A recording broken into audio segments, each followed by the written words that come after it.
Bom dia a todos. Vamos para mais um estudo da nossa lição da Escola Sabatina. Hoje, na parte de segunda-feira, o título é Passando Adiante da Palavra de Deus. Passando adiante da Palavra de Deus. Ontem eu falei que eu iria deixar uma pergunta no ar. Você mesmo vai responder. O que imagina se hoje acabasse a igreja que você frequenta? Imagine que hoje acabasse os cultos da sua igreja. Imagine que hoje o seu pastor, o missionário, a missionária, eles saem da igreja. Aonde que eu quero chegar com isso? Aonde está a nossa fé? Aonde você está sustentado? Qual é o parâmetro aí da sua fé? É Cristo ou o pastor? É Cristo ou o missionário ou o ancião? Se hoje sumisse a igreja que você frequenta, ou o seu pastor deixasse de frequentar essa congregação, você permaneceria nela? Você iria acompanhar ele? Sabe por que é importante essa pergunta? Porque hoje, talvez muitas pessoas elas estão só batendo o cartão na igreja. Cartão.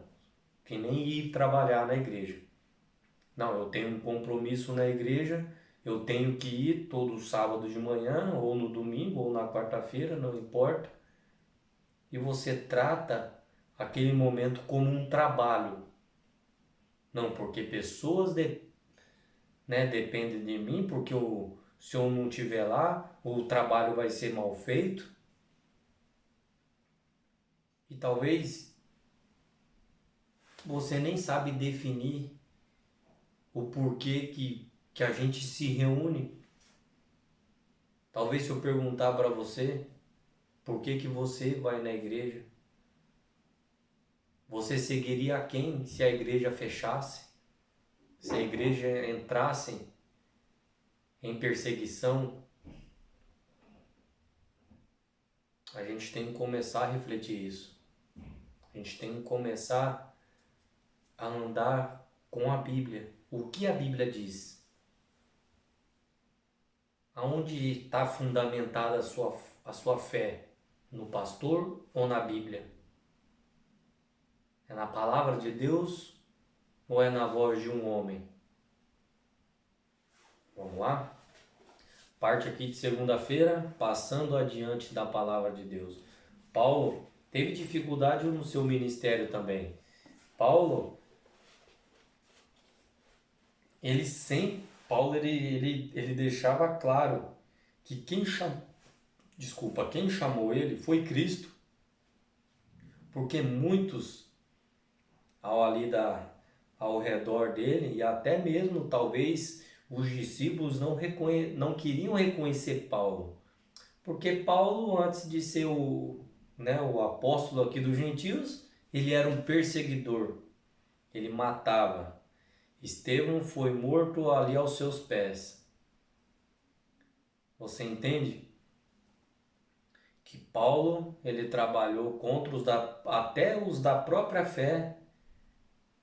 A luta foi muito grande. E acontece isso também dentro da nossa fé, dentro da nossa igreja. Lutas dentro e lutas fora. Não deveria existir luta dentro. Deveria existir lutas lá fora, né? Mas a gente luta também dentro da nossa comunidade também. Paulo cumpre o ministério com fidelidade.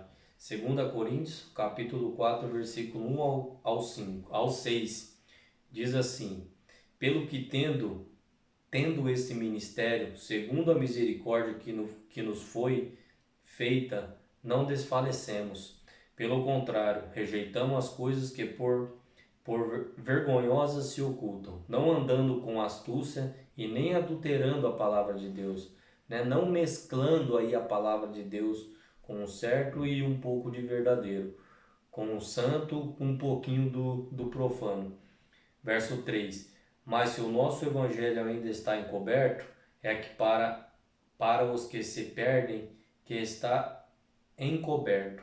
Verso 4: Nos quais o Deus deste século cegou o entendimento dos incrédulos, para que eles não resplandeça a luz do evangelho da glória de Cristo, o qual é a imagem de Deus. Verso 5: Porque não nos pregamos a nós mesmos, mas a Cristo Jesus como Senhor, e a nós mesmos como os nossos servos, vossos servos, por amor de Jesus. Verso 6: Porque Deus que disse das trevas resplandecerá a luz, e Ele mesmo resplandeceu em nosso coração, para que a iluminação do conhecimento da glória de Deus na face de Cristo.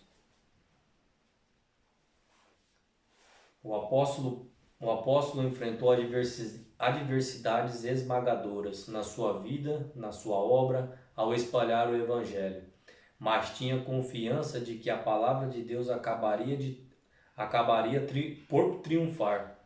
Porque, como ele dizia lá em 2 Coríntios capítulo 13, versículo 8, nada podemos contra a verdade, senão pela verdade. Os reformadores enfrentaram provações semelhantes, contudo, pela fé permaneceram fiéis à palavra de Deus. Um exemplo de coragem em circunstâncias aparentemente esmagadoras foi William. O maior desejo de Tyndale era dar à Inglaterra uma tradução correta, legível da Bíblia.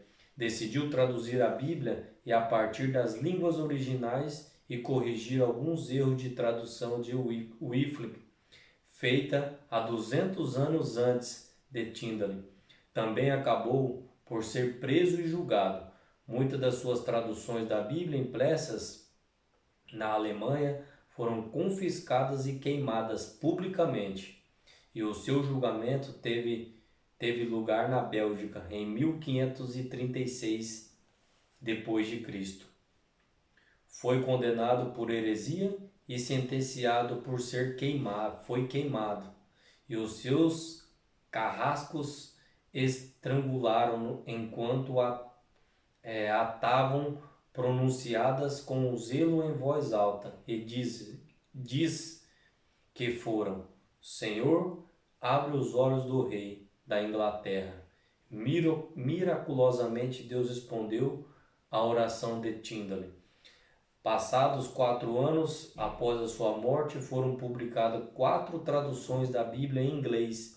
Em 1611 foi impressa a versão King James e era largamente baseada no trabalho de Tyndale. Os 54 eruditos que produziam um trabalho basearam-se amplamente na tradução de Tyndale em inglês, feita anteriormente. Uma estima sugere que o Velho Testamento da Bíblia, na Bíblia aqui na versão King James, é 76% a tradução de Tyndale. E o Novo Testamento é 83%. Em 2011, a versão King James da Bíblia celebrou o seu 400 anos aqui de aniversário, ao passar no marco dos 1.000 milhões de Bíblias impressas, traduzidas em 2.454 línguas, impactou dezenas de milhares de pessoas em todo o mundo. O sacrifício de William Tyndale valeu a pena.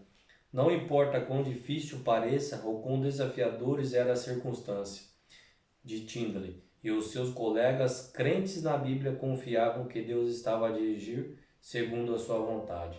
A vida de Tyndale fez diferença por toda a eternidade. Aqui é o nosso pensamento para a gente encerrar. De que modo é que este texto aplica a sua vida? Aqui em Daniel capítulo 12, versículo 3 e Apocalipse 14, verso 13. Se aplicam de que modo esses textos se aplicam à vida de Tindley da Reforma Poderosa. Agora pense na sua vida, na sua própria vida e no impacto que tem sobre os outros.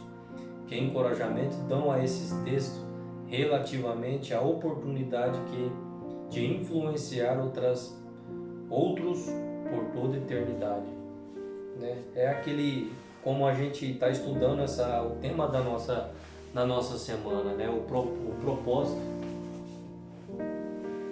Por isso que temos que conhecer o propósito divino na nossa vida.